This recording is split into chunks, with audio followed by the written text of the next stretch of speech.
Classic. It's our Monday media availability with the number one ranked Alabama Crimson Tide. Joining us on this Zoom is Alabama defensive coordinator Pete Golding, who will then be followed by linebacker Will Anderson Jr. Also occurring at this time on a separate Zooms are interviews with defensive back Jordan Battle, defensive lineman Fedarian Mathis, and linebacker Henry Toto. Please check your email for the login information to join that session. For the media attending today, please be sure to use the raise hand function to indicate you want to ask a question. When you are called on for your question, please state your name and affiliation before asking your question. And now we will go to questions from the media. Again, if you'll use the raise hand function, we will call on you. So we'll begin with Nick Kelly from the Tuscaloosa News. Go ahead, Nick. Hey, Pete, the last few games, the Georgia game, the Auburn game have been some really strong performances from your unit. What was maybe a turning point late in the season for your guys on defense? I thought early in the year, I thought we were locked in, focused, played pretty well early. Then went through a little stretch there. Obviously, the A&M game didn't execute versus a very good football team that exploited some things, I thought. I thought that was kind of an eye-opener for us to kind of go back to our preparation and making sure we're doing the right things in practice and instilling those habits that we need on Saturday. So I don't think it was a certain point. I think, obviously, anytime you lose a football game, especially here, I think you go back to the drawing board. But more importantly, nothing really schematically as much as it is from a preparation standpoint and a practice standpoint of how can we get fundamentally better to where we're not missing tackles from a communication aspect. We're not having bust in the back end, and then from a run fit standpoint that we're locked into solo space and we're pressing our gaps and getting guys off a double team. So I don't think it was a certain play. I think if it was a game, it was the A&M game. Obviously, there's still certain times after the A&M game that we haven't played as well as we should have. But I think as preparation throughout the week and getting guys locked in and communicate and be on the same page for those guys to be able to play fast and play well. Our next question will come from Aaron Suttles. Go ahead, Aaron.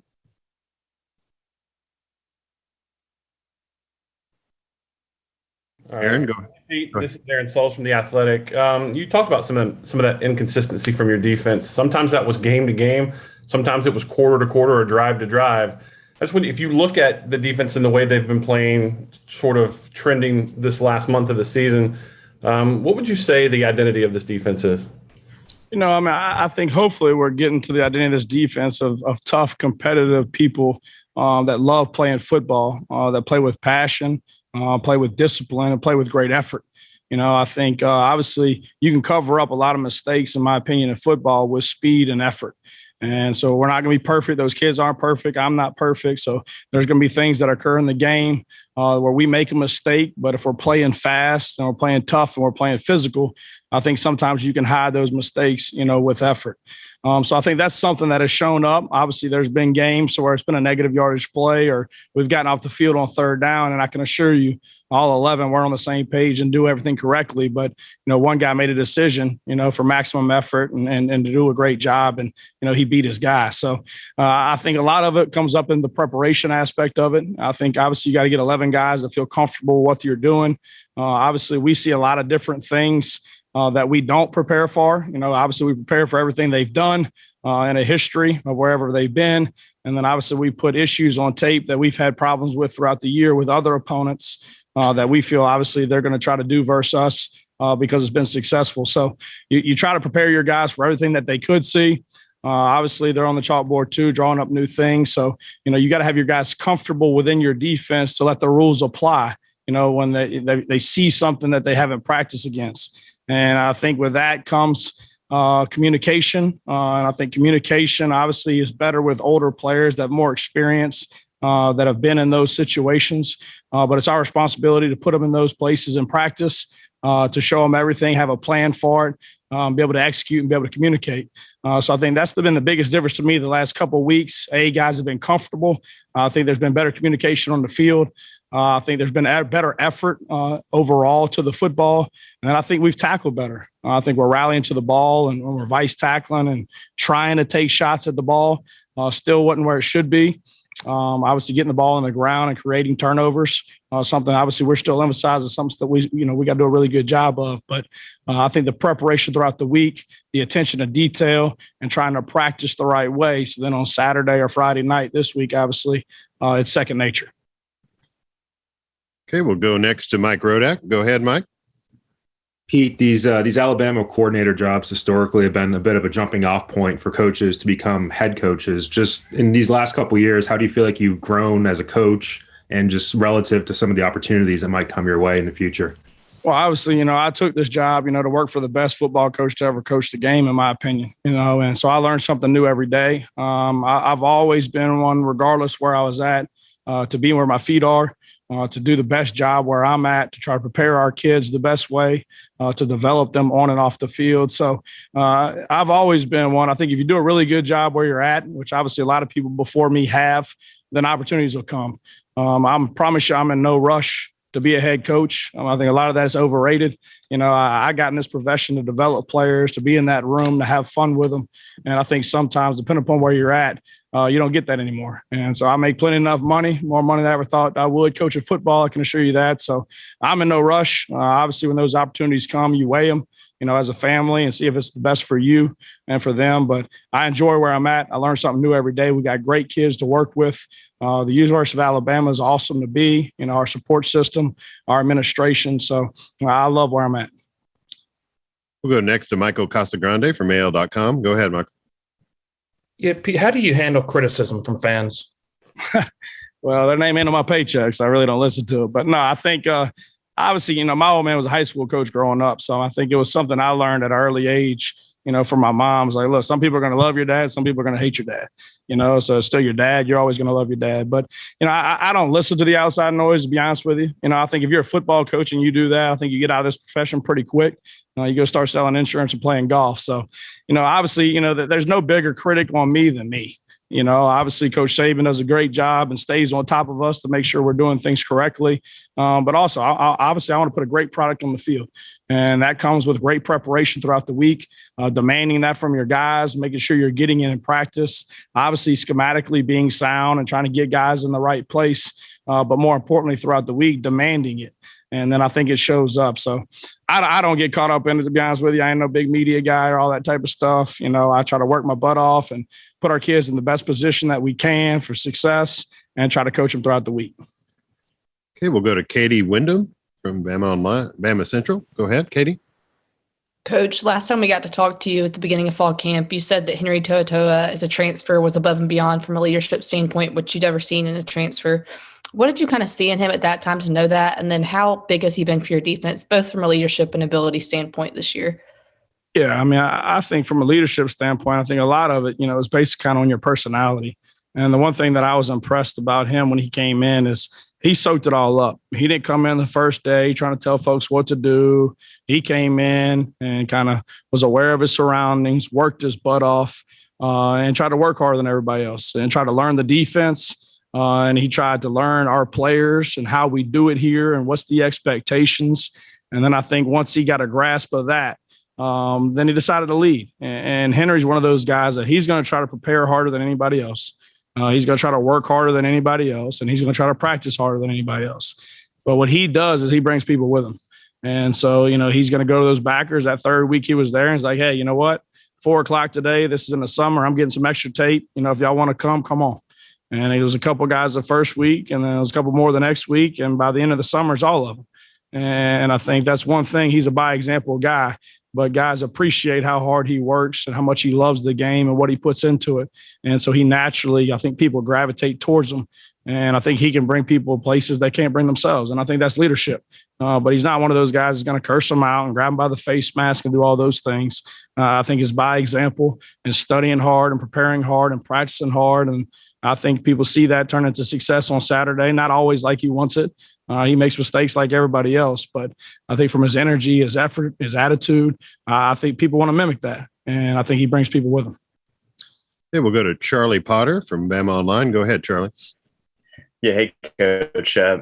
Last year, you talked a lot about Will Anderson as a freshman and just how impressed you were with him on and off the field. This year, obviously, his stats speak for themselves, but he stepped up as a leader as well. Just Have you ever seen anything like what Will has done these past few months on the field, off the field as a leader for your team?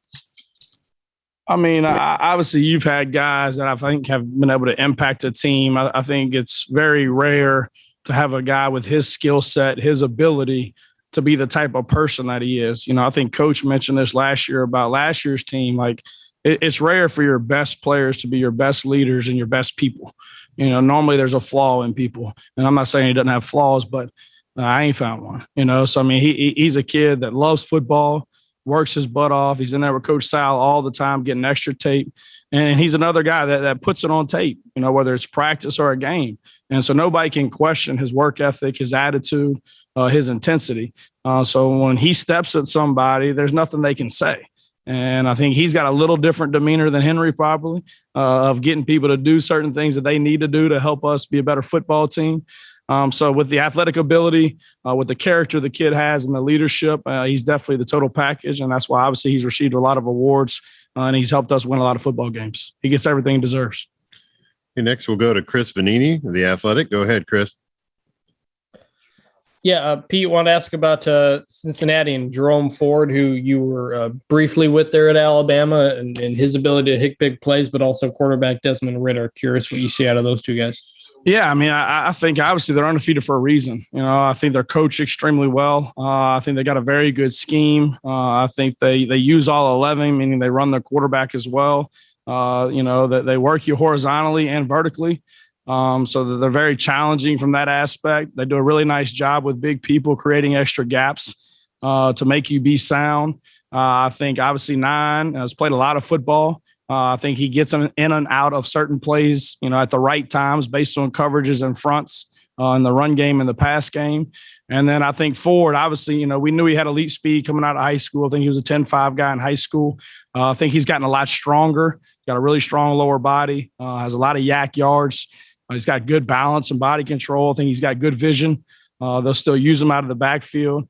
And then they got some guys on the perimeter as well, with 12 outside that, they say it's a 50-50 ball. It hadn't been with him all year.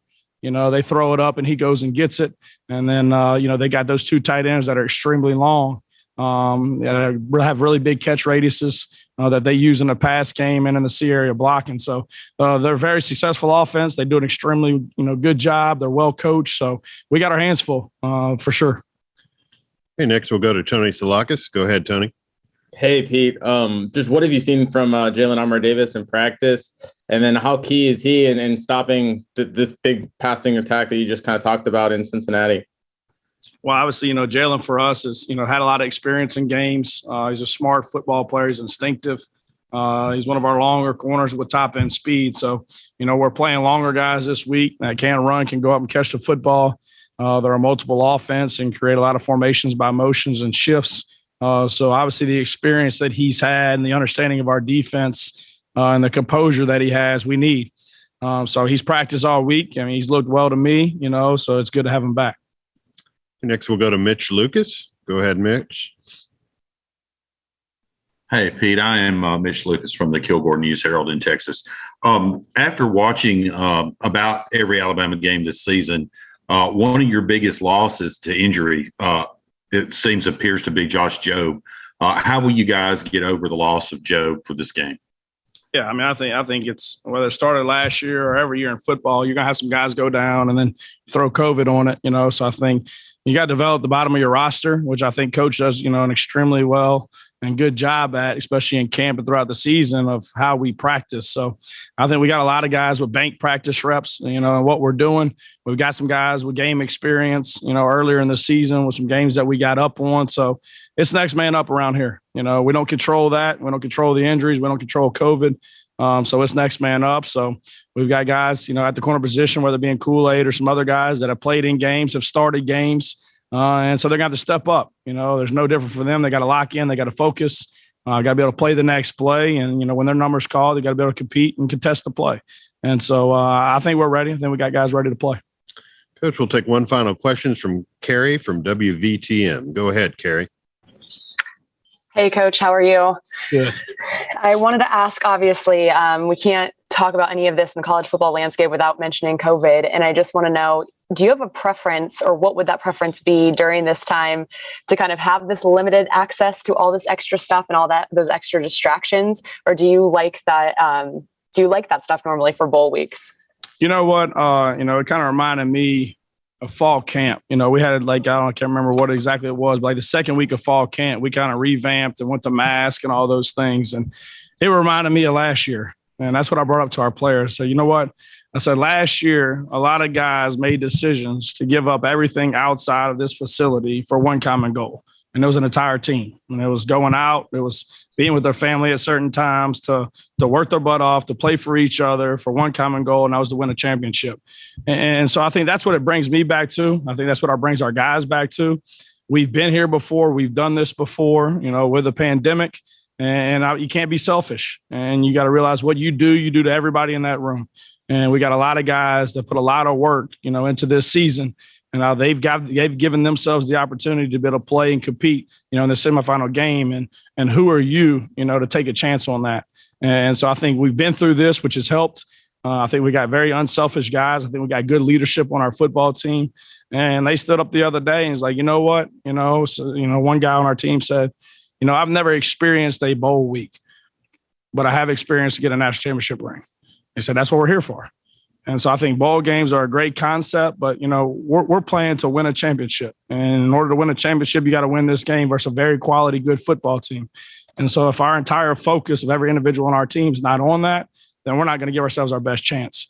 And so having been there before, I think our kids understand that through great leadership, obviously of Coach Saban, but then through leadership of our team. And I don't think they're worried about going to the Cowboys game. I don't think they're worried about Six Flags. I think they're worried about what did they do consistently, play in and play out, to put the best product on the field to be able to win the football game. And I think that's not easy, especially with guys at that age. But having been here and the culture that Coach Saban has set, that's what's expected. And that's what these kids expect. Coach Golding, thank you for your time.